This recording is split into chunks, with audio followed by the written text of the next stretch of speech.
नमस्कार, मैं हूं कुमार अभिषेक और कुमार अभिषेक की खबर में आपका स्वागत है। 23 नवंबर, जी हां, 23 नवंबर को महाराष्ट्र चुनाव के नतीजे आए थे और 23 नवंबर को झारखंड चुनावों के भी नतीजे आए थे। झारखंड में मुख्यमंत्री ने 28 नवंबर को शपथ ले ली और उनकी मंत्रिमंडल ने काम करना भी स्टार्ट कर दिया। हालांकि वह मंत्रिमंडल का विस्तार अभी नहीं हुआ है, लेकिन ऐसी खबरें आ रही हैं कि 5 दिसंबर को झारखंड में मंत्रिमंडल का विस्तार होगा, क्योंकि कांग्रेस डिप्टी सीएम की मांग कर रही थी। कांग्रेस को जो इस गठबंधन है, इंडिया गठबंधन, मुख्यमंत्री का कुर्सी देगी, लेकिन ऐसा नहीं हो पा रहा है और अभी सिर्फ उनके मंत्री शपथ लेंगे, ऐसी खबर आ रही है। और मंत्रिमंडल विस्तार का ये काम 5 दिसंबर को ही होगा और 5 दिसंबर को ही महाराष्ट्र के नए मुख्यमंत्री का भी शपथ ग्रहण समारोह है। लेकिन सबसे बड़ा सवाल है कि महाराष्ट्र का मुख्यमंत्री कौन होगा। आज 11 दिन बीत चुके हैं 23 नवंबर को, और नतीजे आने के बाद बहुत सारी आंख मिचौली खेली जा रही है। शिंदे पहले बोलते हैं कि मैं जनता का मुख्यमंत्री हूं, जनता ने मुझे मुख्यमंत्री चुना है। उनकी पार्टी से कई आवाजें आती हैं कि नहीं, शिंदे के चेहरे पे चुनाव लड़ा गया, लाडली बहना उनकी योजना, 2.5 साल में उन्होंने ऐसा कुछ करके दिखा दिया जो कई सरकारें 10 सालों में भी नहीं कर पाई, और उनके नेतृत्व में ही चुनाव लड़ा गया, तो उनको मुख्यमंत्री बनाना चाहिए भारतीय जनता पार्टी को। लेकिन हम आपको यहाँ बता दें कि 288 सदस्य विधानसभा में भारतीय जनता पार्टी को 133, जबकि शिवसेना शिंदे ग्रुप को 57 और अजित पवार गुट को, एनसीपी को 41 सीटें मिली है। वहीं पूरी विपक्षी पार्टियां मिलकर के भी महाविकास आघाड़ी सिर्फ 46 सीटों पर सिमट गई है, और उनसे कोई विपक्ष का नेता भी बनने के लिए अप्लीकेबल नहीं है, क्योंकि विपक्ष का नेता बनने के लिए भी किसी पार्टी को 10% सीटों की जरूरत होती है, जो कि 28 का नंबर होता। लेकिन कोई भी विपक्षी पार्टी 28 के नंबर को पार नहीं कर पाई है।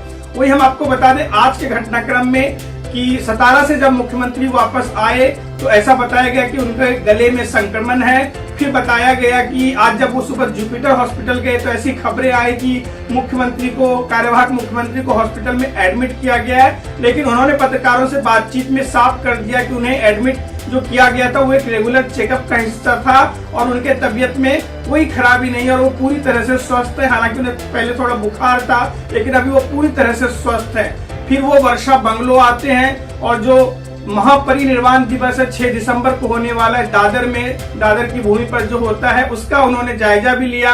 और शाम को जो देवेंद्र फडणवीस का घर है सागर और वर्षा जहां मुख्यमंत्री का बंगलो है सिर्फ 5 मिनट के दूरी पर है, लेकिन फिर भी दोनों ने पहले वीडियो कॉन्फ्रेंसिंग के जरिए बातें की कि सरकार का गठन कैसे हो। लेकिन आखिरकार बीजेपी हाईकमान के ऑर्डर के बाद एकनाथ शिंदे से मिलने के लिए बीजेपी के वरिष्ठ नेता देवेंद्र फडणवीस उनके घर पर पहुंचे। लगभग आधे घंटे की बातचीत हुई और इन आधे घंटे में ऐसा माना जा रहा है कि देवेंद्र फडणवीस ने एकनाथ शिंदे को उप मुख्यमंत्री बनने के लिए मना लिया है। जो बीजेपी का सबसे बड़ा हेडेक था वो अब कम हो गया है। हालांकि बीजेपी चाहे तो शिवसेना के बगैर भी सरकार बना सकती है, क्योंकि बहुमत के आंकड़े से सिर्फ वो 13 सीट दूर है, और जो एनसीपी का अजित पवार गुट है उसके पास 41 सीटें हैं। लेकिन जनता की नजर में उस इमेज को बनाना नहीं चाहती बीजेपी की आपने शिवसेना को यूज किया फिर थ्रो किया। लेकिन इस बार जो सीटों का फासला है दोनों पार्टियों के बीच में वो बहुत ज्यादा है। इसको लेकर के अभी विवाद, एक और विवाद शुरू हो गया है एनसीपी और शिवसेना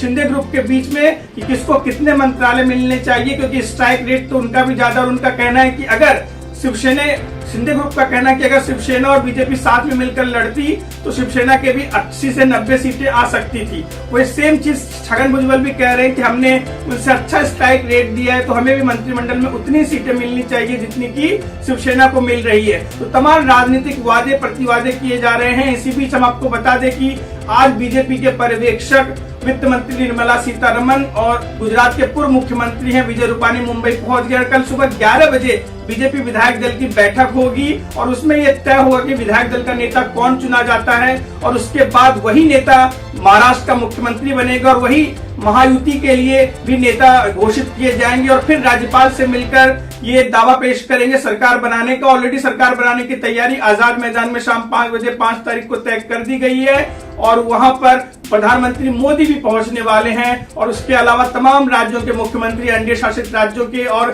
तमाम वीवीआईपी गेस्ट भी पहुंचने वाले हैं। टोटल 3 मंच बनाए जा रहे हैं, ऐसी खबरें हमें निकलकर आ रही है। तो चलिए हम महाराष्ट्र के बाद रुख करते हैं उत्तर प्रदेश की संभल से।